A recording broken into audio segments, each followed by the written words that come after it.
Namaskaram. Olá, tudo bem? Sejam bem-vindos ao curso online de Introdução ao Ayurveda grátis. Meu nome é Eric Schultz, sou professor de Ayurveda e estarei acompanhando vocês durante todo o aprendizado deste curso maravilhoso de Introdução ao Ayurveda, onde vocês estarão aprendendo essa milenar ciência.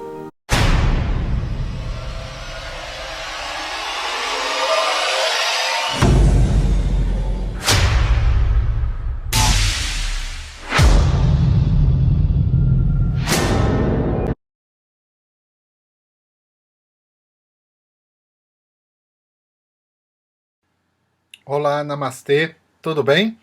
Então, voltamos para mais uma aula, e agora uma aula mais do que especial, né? Vocês estão vendo que a gente tem vários convidados, e na aula anterior a gente teve o professor Jonas Massetti, falando um pouquinho da experiência dele com os tratamentos de Ayurveda na Índia, né? E para essa aula agora, a gente tem o Dr. Robert Svoboda e o Dr. Scott Blossom, para falar um pouco sobre Rasayana, que são as técnicas de rejuvenescimento dentro do Ayurveda. E eles vão explicar que rejuvenescimento não é tomar uma pílula e se tornar mais jovem, né? Rejuvenescimento é um conceito também, tá? Para quem não conhece, o Dr. Scott Blossom, ele é americano, o Dr. Robert Svoboda também é americano. Dr. Scott Blossom, ele é formado em Medicina Oriental, ele MO, como é chamado nos Estados Unidos. É uma faculdade onde eles estudam medicina chinesa, antroposofia, Ayurveda e tudo mais. Mas hoje o principal trabalho dele é com consultas, aulas e principalmente com Shadow Yoga, que é uma técnica maravilhosa de yoga. E ele, sempre que ele vem para o Brasil, ele ministra cursos aqui. E o Dr. Robert Svoboda dispensa comentários, né? Porque ele é o primeiro ocidental a se formar em Ayurveda, uma das grandes autoridades do Ayurveda no Ocidente e na Índia, respeitado tanto lá quanto no Ocidente. Autor de mais de 15 livros já hoje, já ultrapassou isso. É um cara fantástico, ambos são meus professores, meus amigos. E eles têm uma linguagem muito simples, eu espero que vocês gostem. As aulas estão com legenda. Então, como é em inglês com legenda, recomendo que vocês assistam a aula pelo menos de 1, 2 a 3 vezes, tá bom? É isso daí. E logo logo a gente volta com mais uma aula novinha em folha. Um grande abraço para vocês. E divirtam-se. Namastê.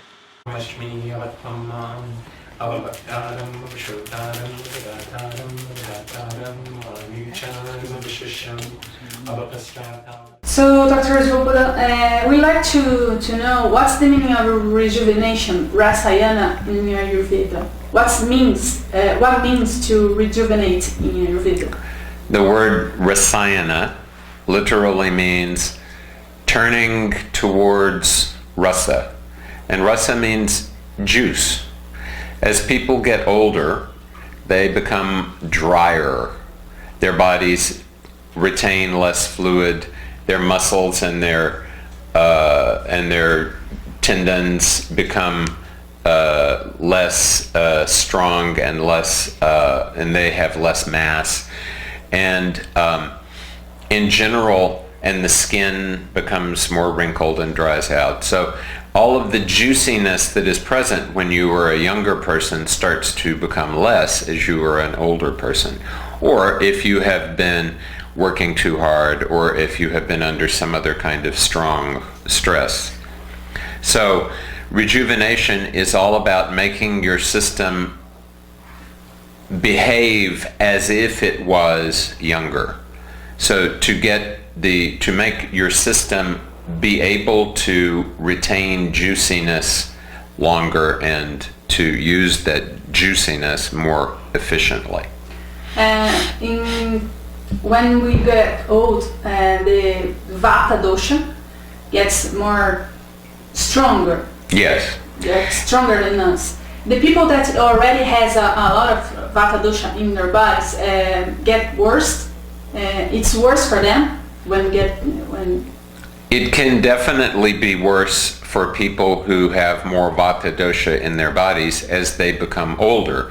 But of course, this is also the case with people who have too much stress, because you can have vata as part of your prakriti, as part of your constitution, as something that is you were born with, or you can develop vikriti, you can develop a disturbance of vata by just living in the modern world, moving around too fast, doing too much, trying to go in too many different directions, trying to multitask. People cannot multitask. They pretend to do that, but all you can do is focus on one thing at a time, and you can pretend that you can shift from one thing to another very quickly. But just that shifting from one focus to another focus very quickly, that in itself will increase vata, unless you are doing something to keep your internal focus of prana very strongly aligned. So an important part of making sure that you have enough juice in your system is making sure that your relation with prana is very good, because then the prana will cause all of the, what we call in Sanskrit, Agni, the fire principle, all of the factors in your body that transform one thing into another thing. The prana will keep all of those transformational properties functioning correctly, and then that will make sure that your body has sufficient juice. Okay, so the secret is the Agni. The secret is the Agni, and the Agni, in order to work properly, has to have the prana. Okay. So we can't really do, we talk about rasayana since we're focusing on the rasa, but we will not get good rasa unless we have good Agni, and we will not have good Agni unless we have good prana. So how can we do to have good prana? The most important thing to have good, there are many things that we should consider, but the most important thing really is to pay attention to your breathing, to make sure that you are always breathing slowly, because life is very fast nowadays, and when you start to move very fast, people have a tendency when they're moving fast to breathe fast. And if you breathe fast, you will always breathe more shallowly. Then you will not be exchanging all of the carbon dioxide for the oxygen that you need to work properly.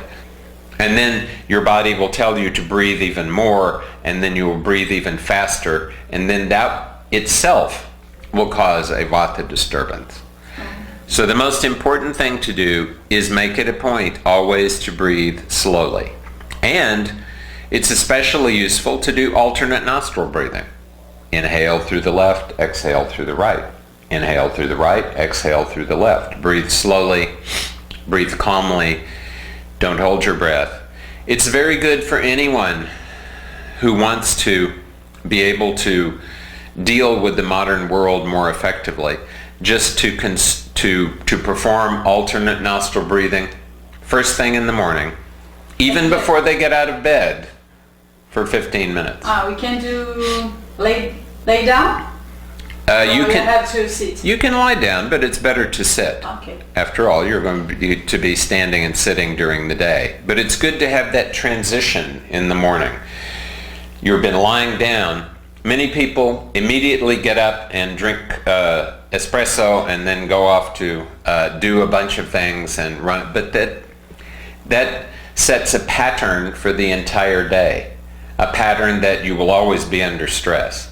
So it is much better to sit up and don't do anything except breathe for 15 minutes, prepare yourself, and then get out of bed slowly. Okay. And then move around slowly. So if you don't have enough time in the morning to do that, you have to find more time to do that. If the children get up early, you have to get up earlier. Maybe this means you have to go to sleep earlier. It is good to go to sleep earlier, because humans are animals who wander around during the day. We evolved in such a way that we are supposed to sleep at night. But because we have artificial light, we can pretend that we don't have to do that. But that's just pretending. And so even staying up awake too late at night, too often, will aggravate vata. Sleeping during the day, not taking a nap is good. it's good to take a nap 10 minutes, 15 minutes, 20 minutes at the most. But sleeping for an hour or two during the day, that will increase kapha. Staying awake at night will increase vata, especially if you were awake after 12 midnight. Because then that changes, then your body thinks it's going to stay awake even longer, and it shifts the balance of various neurotransmitters and hormones.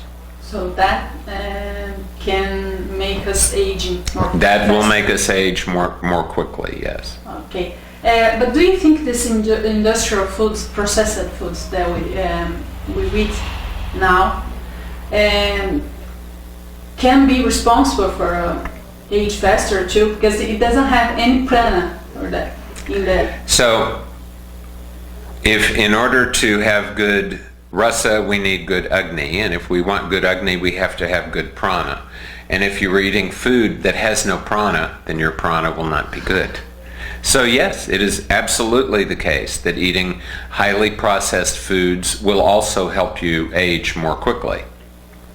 Not only because they have no prana, but also because they have things that are actually bad for your body, like hydrogenated fats and like things that are not normal for your system, and too much azúcar. Because I have noticed that here in Brazil, everyone is very fond of sweets. Yeah, I was talking about that with Eric. Yes. That, I'm reading a book that it's called Sugar Blues. Yes. And I'm trying to cut it down. Because I am very fond of sugar. Yes. Yes. Well, and sugar is very tasty. Yeah. The problem is that just because it tastes good does not mean that it will digest well. And that does not mean that it will give your body a good result in the end. So we want things that will give the body a good result in the end.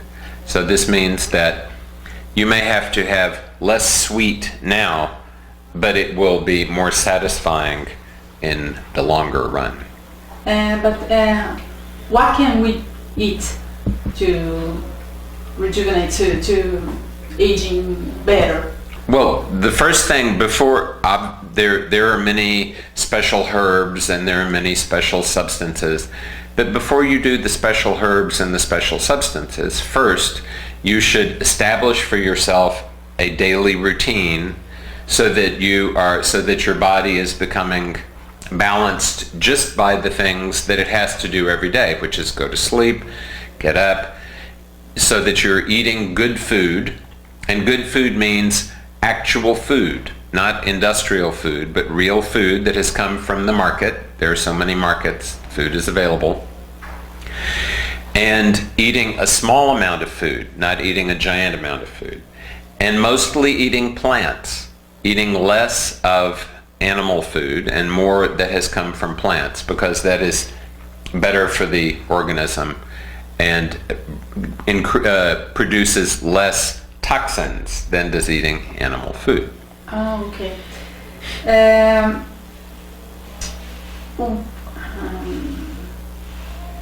Okay.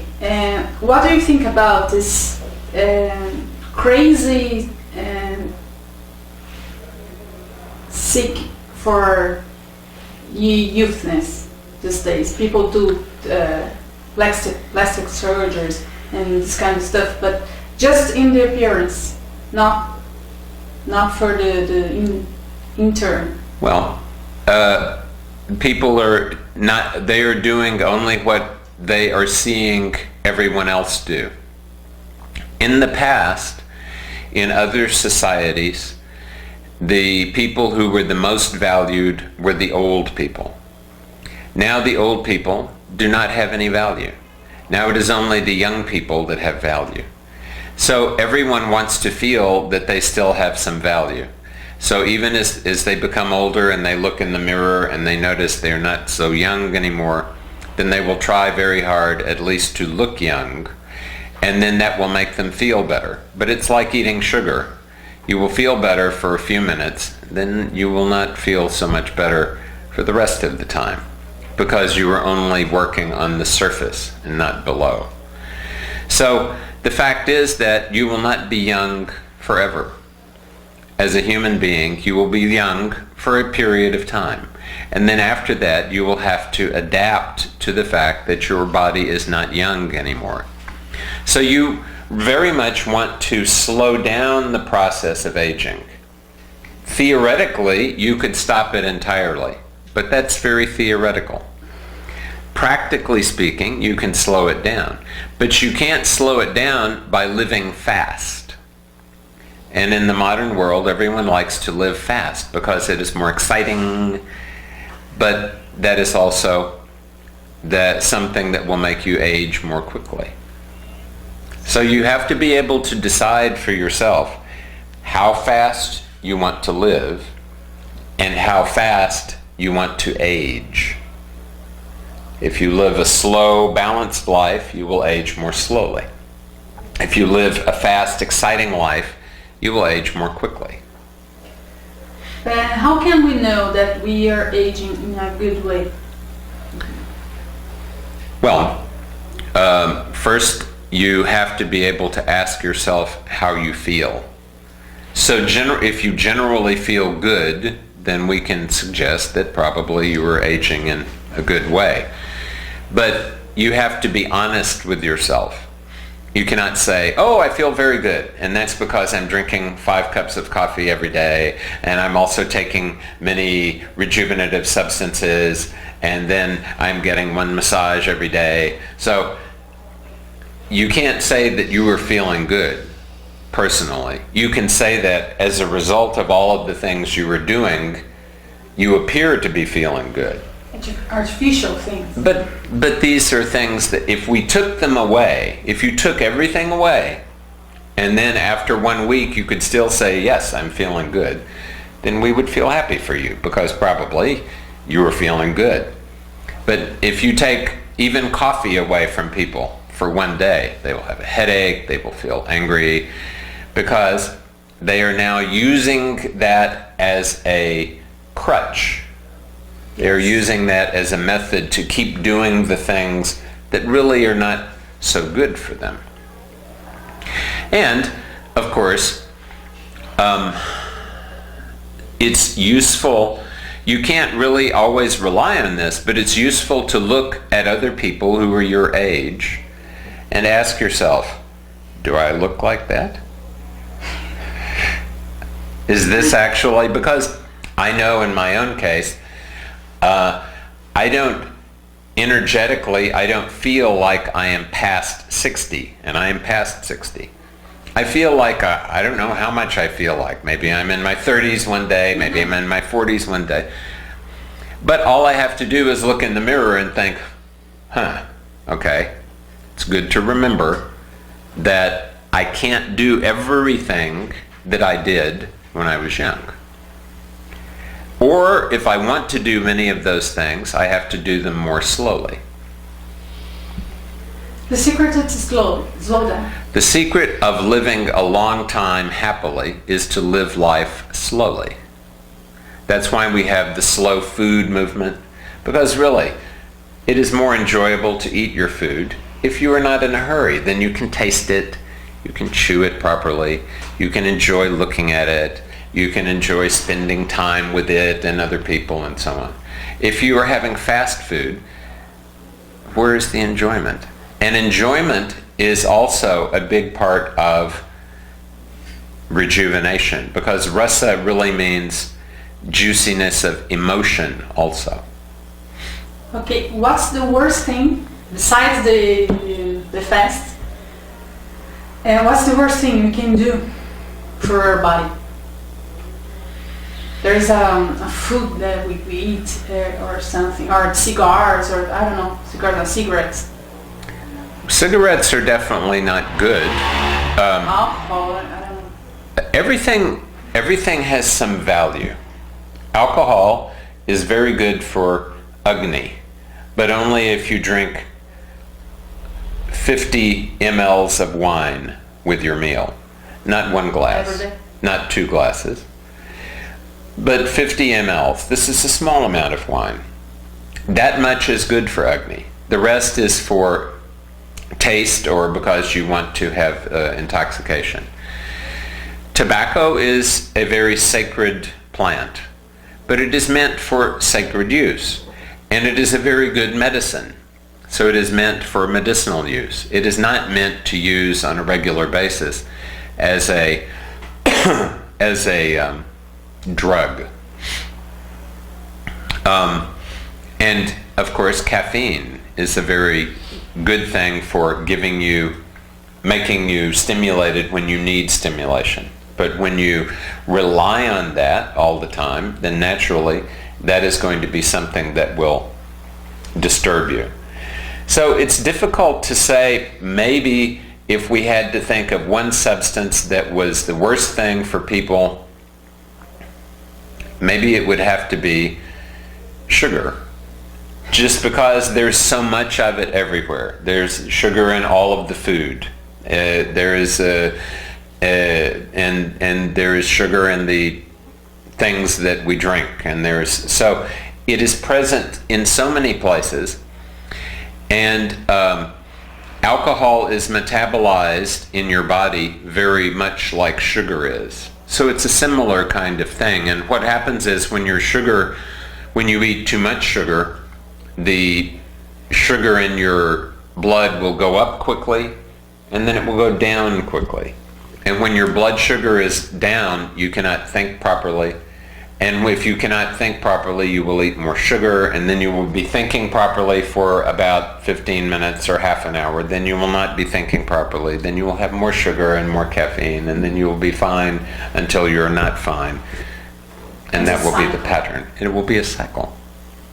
Okay, so I think we're done. Do you have something you wanted to say about Rasayana? The most important thing in life is to remain calm at all times. Even when there are big problems, especially when there are big problems, if you remain calm, it is easier to try to understand what is the thing that you should do in that situation. If you are not calm, you will just react. So it's very important not to react, but to.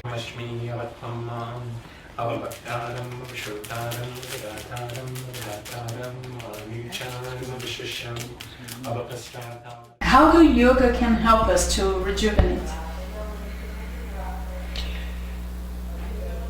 Yoga works to rejuvenate us in different ways. There's at least 2 layers.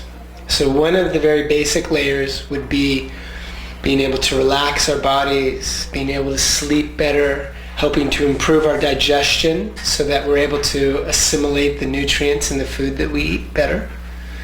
And this is sort of the most basic kind of immediate benefit that you get from yoga practice. Is if the practice is done well, the nervous system, the digestive system, and the respiratory system, all of the organ systems will be more balanced, and when they're working together, we will waste less energy and be able to maintain more energy. Okay. So that's one layer. The second layer would be that on a longer process, the first stage of yoga is a deconstruction of the blockages in the flow of the prana. Yeah. So you're in Ayurvedic terminology, it's called marma, and it means the places where the energy is blocked in either the limbs or the organs. There's also marma that exists in the mind, places where we are blind or blocked mentally or emotionally. And so the first part of the process of yoga is to deconstruct, to purify those things so that the circulation of the life force, the movement of the mind and the heart is well aligned. And then, and when that process is completed, then there's a reconstruction. And it's really, the reconstruction is a reconstruction of the subtle body, the energy body, where the prana moves. And as we reconstruct that body, the capacity to have spiritual insight and to digest and integrate those kind of experiences is the absolute deepest medicine. So it's the most rejuvenative thing to have insight about our true nature and to live from that place. Oh, okay. And there's some kind of yoga that studies the rejuvenation, or Yes. Yeah. The most common kind of yoga that is useful for rejuvenation would be restorative yoga. Restorative. Yeah, where you hold the poses, you're supported by bolsters, restorative yoga. However, many people in the process of healing, in order to rejuvenate, they need to purify the body and increase the quality or improve the quality of the Agni, the digestive fire. And when that's the case, more dynamic forms of yoga will be useful in addition to learning to deeply relax. So for most people, they're going to need both dynamic yoga and more restorative yoga styles to find a good balance in what they're doing. And there are some kind of things techniques or practice that we can do at home. Yeah. The main thing you can do at home is to be careful with your diet, because the diet has, in the tantric system, the term mitahara means consuming food that is appropriate for you, and it's one of the 6 limbs of tantric yoga. And so it's considered to be very important. And food is the deepest medicine, and it's also the thing that can rejuvenate us. Other practices would be, things like shavasana, and especially at the end of the day, if someone has worked, to do something where when they arrive home, they relax themselves before they eat dinner. Get to meditate or to relax, do something before they eat dinner, because it will improve their digestion and their sleep. And there are practices such as yoga nidra, which is where you go into a relaxed state but you're awake. It means yogic sleep, but you're awake. Yeah. And then there's some of the practices, the simple breathing practices. For example, when you extend the length of the exhalation, it has a calming effect on the body and the mind, soothes anxiety. Okay. Those kinds of things. Do you think this crazy life we live in big cities today, it's not helping, but making us age more faster? Yeah, I think that's a reasonable thing to say. Yes, the speed of life and the intensity of life in the cities, it is very hard on people, and it can cause them to have too much stress and cause them to age more quickly than they would if they were in an environment that was more balanced. So how can we stop that? If you don't have any other choice to live in big cities, how can we stop that? One of the most important things to do when you live in an environment where the vata dosha is imbalanced, like it is in the cities, there's too much activity, there's too much stress, too much intensity, is to establish a morning routine. So mean when you wake up, at least during most of the week, wake up, meditate, do yoga, eat a good breakfast, and then during the day, give yourself, when you eat, don't work. In the middle of the morning, in the middle of the afternoon, take a break and do some relaxation, some meditation, something like that. And then when you get home at night, the same thing, to have an intentional practice of really soothing the nervous system and balancing the nervous system. So in my opinion, there needs to be, if you're aware that the environment is stimulating, you need to make an extra effort to soothe and relax. And a big part of that is to construct the rhythm of your day so that there are periods of time when you work and you're very active, and there are periods of time when you are not going to do much of anything but deeply relax. And what kind of practice do you indicate in the morning? Vinyasa practice or something restorative? It depends. The practice that would be best for a person in the morning is going to really depend on their life. Yeah, so if a person is working on a project and it's very, lots of work and it's very stressful, then they might want to do something that is gentle in the morning, very easy. If someone is feeling stagnant and they're not, their circulation is not good, then doing a more dynamic practice will rejuvenate them. And then in that same way, having a practice where you're including some of the Ayurvedic techniques, like oiling the skin and some of the things around the way that you eat are very, very useful as well. Okay, what in your opinion, what are the best things to do? Ayurvedic talking and yoga. Okay. Well, in my opinion, the best thing to do is to establish a morning practice. Make sure that you wake up early enough that you have time for yoga practice. And that actually means you have to go to sleep early enough to be able to wake up and not be, really tired. So getting up and having enough time before you leave is one of the most important things. The other thing that is very useful with yoga and Ayurveda would be, prior to practicing, to bathe, take a shower or take a bath with oil on the skin, the abhyanga. So that when you do that, it has a very grounding, stabilizing, centering effect.